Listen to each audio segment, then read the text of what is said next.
I overheard my wife's CEO bet 10 grand he'd have her in his bed, and that single sentence started the plan that destroyed his entire life. I never thought a single overheard sentence could change the entire direction of our lives. Yet there I was, sitting in a dimly lit booth, a $20 cocktail in hand, when I heard my wife's name spill from her CEO's mouth like poison. James Harrington, polished, wealthy, admired, leaned back in his leather seat and bragged loudly, 10 grand says I'll have her on her back before the month is out. Her, my wife, Rebecca. I froze. He didn't see me. He was too drunk, too arrogant, too sure of his own untouchable power. His friends laughed, clinking glasses, encouraging the bet like some harmless game. But for me, something inside snapped. I didn't confront him. I didn't shout or make a scene. I just sat there, letting a fire spread through my chest, turning from shock to anger to something razor-sharp and focused. When I got home, Rebecca saw the storm in my face before I even said a word. She listened quietly as I repeated Harrington's words. Her jaw clenched. She stood up and paced, furious and disgusted.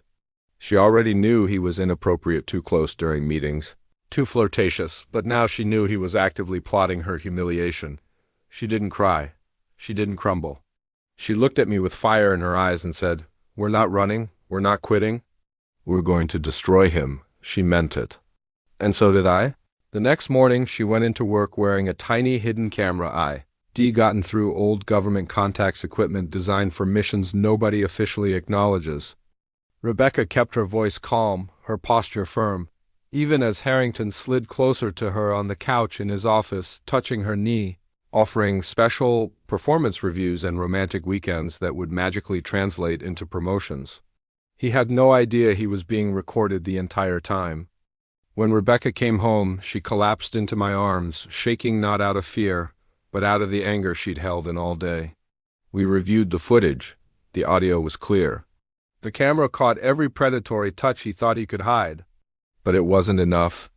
We needed something the board, the government, even the shareholders couldn't ignore. So I went hunting.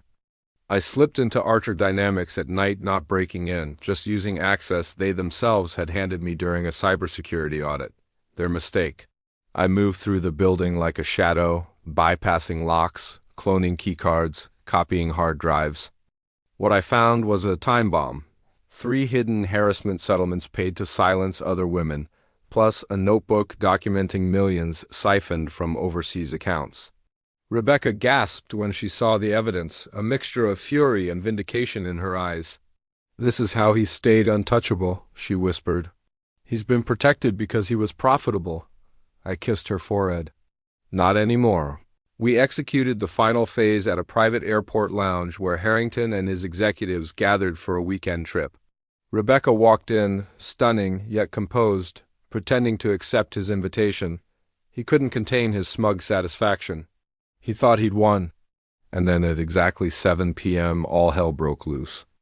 Board members across the state opened their inboxes to see everything: recordings, financial misconduct, settlement agreements, and a message outlining the corruption their CEO had been hiding for years. The SEC got their package next. The FBI had a copy waiting. James Harrington's entire life had just detonated. When he saw Rebecca calmly walk past him to leave, something inside him cracked. He lunged, grabbing her arm. Rebecca pulled out her phone and played the recording. His own voice filled the air, every threat, every bribe, every sleazy proposition. When I stepped in, he realized for the first time he wasn't in control, he wasn't a king. He was a cornered animal. "You're finished?" Rebecca told him softly. And she was right. By morning, headlines were splashed across every tech news site. Harrington resigned in disgrace. His wife filed for divorce. His assets were frozen. He vanished. Rebecca was suspended, then reinstated with an apology and promoted to senior VP. As for the $10,000 bet, his friend delivered it to us in a cashier's check a month later with a note that simply said, "Bet paid. We donated the entire thing to a workplace harassment legal defense fund." Months later, Rebecca looked at me across a candlelit restaurant and said, "I didn't know I married a man who could topple a CEO." I laughed. "I didn't know I married a woman who could take down a predator with one conversation." She reached across the table and squeezed my hand.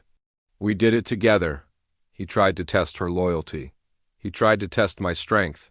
He underestimated both of us. Men think power protects them. Some think money makes them untouchable. James Harrington learned the hard way, you don't target the wrong woman.